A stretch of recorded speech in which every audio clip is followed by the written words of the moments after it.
وَلَقَدْ يَسَّرْنَا الْقُرْآنَ لِلذِّكْرِ فَهَلْ مِن مُّدَّكِرٍ نحمده ونصلي على رسوله الكريم أما بعد فأعوذ بالله من الشيطان الرجيم بسم الله الرحمن الرحيم رب اشرح لي صدري ويسر لي أمري واحلل عقدة من لساني يفقه قولي 236 لا نہیں جناح کوئی گناہ علیکم تم پر علی پلس کم ان اگر طلقتم طلاق دو تم النساء عورتوں کو ان طلقتم النساء ما جب لم نہیں تمسو تم نے ہاتھ لگایا ہن ان کو.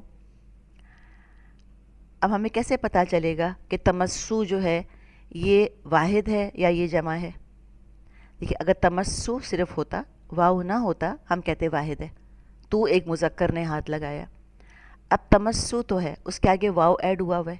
اب اس واو نے ہمیں بتایا کہ جمع مذکر کی بات کی جا رہی ہے اور شروع کے تا نے بتایا کہ حاضر کی بات کی جا رہی ہے. یمسو ہوتا تو انہوں نے ہاتھ لگایا ترجمہ ہوتا ہے اس کا. یہاں تمسو تم نے ہاتھ لگایا ہن ان کو. اور اس واو کے ساتھ آپ دیکھ رہی ہیں کہ ایک الف نہیں جڑا ہوا اس لیے کہ آگے ضمیر لگ رہی ہے نا. جب ضمیر جڑتی ہے اس طرح فعل جمع فعل کے ساتھ تو پھر الف نہیں لگاتے, واو چھوڑ دیتے ہیں. واو تو ہونا ضروری ہے, الف ہٹا دیتے ہیں. تو جب ضمیر جڑتی ہے اس طرح سے جمع مذکر فعل کے ساتھ تو الف کا اضافہ نہیں ہوتا اس میں. تمسوہن او یا تفردو نہیں تم نے مقرر کیا. اب دیکھیے تفردو کو دیکھیے یہ کیا ہے؟ تا نے بتایا کہ تم کی بات ہے. فا را ضاد یہ مادہ ہے اور واو ہمیں بتا رہا ہے کہ یہ جمع کی بات ہو رہی ہے اور واو کے ساتھ آپ نے الف دیکھا. تمسو میں اور تفردو میں کیا فرق ہے؟ الف کا فرق ہے. تمسو میں الف نہیں ہے اس لیے کہ آگے ضمیر جڑ رہی تھی. تمسو میں اس لیے الف کا اضافہ نہیں ہوا. تفردو کے آگے کوئی ضمیر نہیں جڑ رہی تو الف کا انہوں نے اضافہ کر دیا. تفردو نہیں تم نے مقرر کیا لیے ہن ان کے لہن لیے ان کے فریضہ کوئی مہر و اور متعو تم فائدہ پہنچاؤ ہن ان کو. میم تا عین مادہ ہے متعو. آپ کہیں میم سے دھوکہ نہ کھائیں کہ یہ اسم ہے. اور ہم نے شروع میں بات کی تھی کہ مؤمنین اور مسلمین جیسے میم جب آتا ہے تو وہ اسم کے لیے آتا ہے. کب اسم کے لیے آتا ہے میم؟ جب وہ الگ سے لگا ہوا ہو علامت کے طور پہ. یہ علامت کے طور پہ میم نہیں ہے, یہ تو مادے کا حصہ ہے. میم تا عین.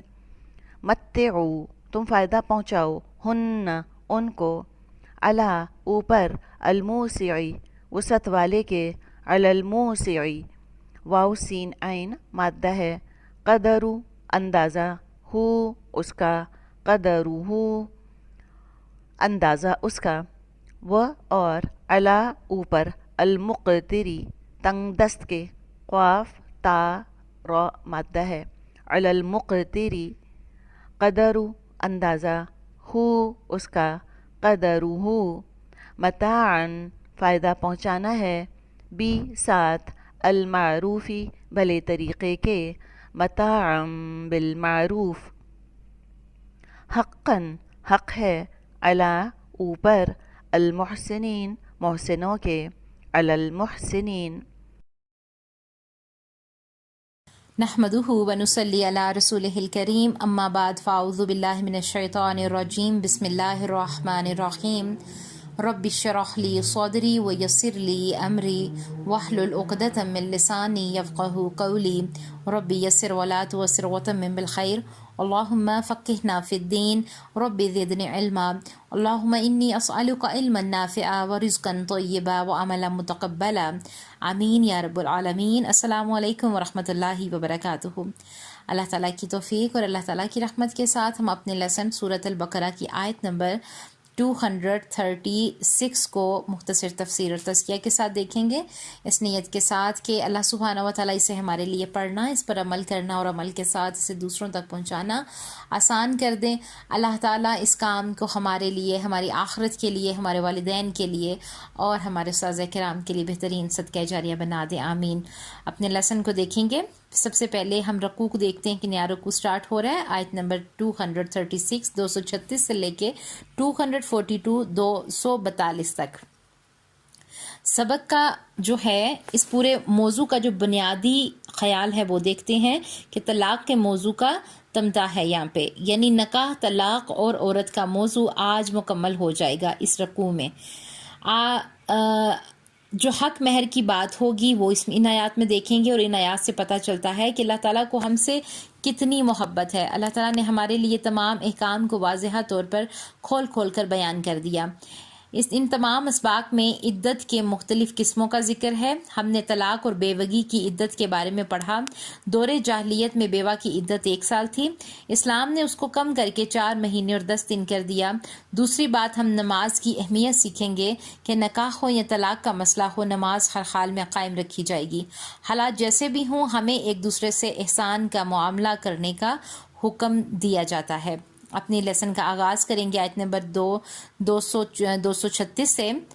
اللہ تعالیٰ فرماتے ہیں، لا جناح علیکم، اور اگر تم عورتوں کو ان کے پاس جانے یا ان کا مہر مقرر کرنے سے پہلے طلاق دے دو تو تم پر کچھ گناہ نہیں، ہاں ان کو دستور کے مطابق کچھ خرچ ضرور دو، یعنی مقدار والا اپنے مقدور کے مطابق دے اور تنگ دستی والا اپنی حیثیت کے مطابق دے۔ نیک لوگوں پر یہ ایک طرح کا حق ہے۔ یہاں پر دیکھیں کہ مسلمان مرد سے بات کی جا رہی ہے کہ تم پر کوئی گناہ نہیں، اگر یعنی کوئی مجبوری ہو تو تم نکاح کے بعد طلاق دے سکتے ہو، لیکن ان کو کچھ دے دو وقت کا رواج کے مطابق۔ یہاں سے ایک بات بھی پتہ چلتی ہے کہ عبادت کرنا تو نسبتاً آسان ہے اور انسانی معاملات میں احسان کا معاملہ کرنا مشکل ہے۔ قیامت کے دن زیادہ لوگ انسانی حقوق و فرائض کی وجہ سے پکڑے جائیں گے، یعنی حق مہر دے دو، ادا کر دو، بے شک ابھی رخصتی نہیں ہوئی، میاں بیوی والا تعلق قائم نہیں ہوا۔ آگے اللہ تعالیٰ فرماتے ہیں نیک لوگوں پر یہ ایک طرح کا حق ہے۔ یہاں اللہ تعالیٰ نے ایک خوبصورت اصول دے دیا کہ جب ایک لڑکی کسی لڑکے سے منسوب ہو جاتی ہے تو اس کا کچھ نہ کچھ نقصان اس کو ضرور ہوتا ہے، چاہے ابھی رخصتی نہ بھی ہوئی ہو۔ یہاں ہمیں اللہ تعالیٰ پر بہت پیار آتا ہے کہ اللہ تعالیٰ کو ہمارا کتنا خیال ہے کہ لڑکی کو کچھ تحفے تحائف بھی دے دو، اس کو مہر مثل کہتے ہیں، یعنی اپنی مرضی سے کچھ دے دو۔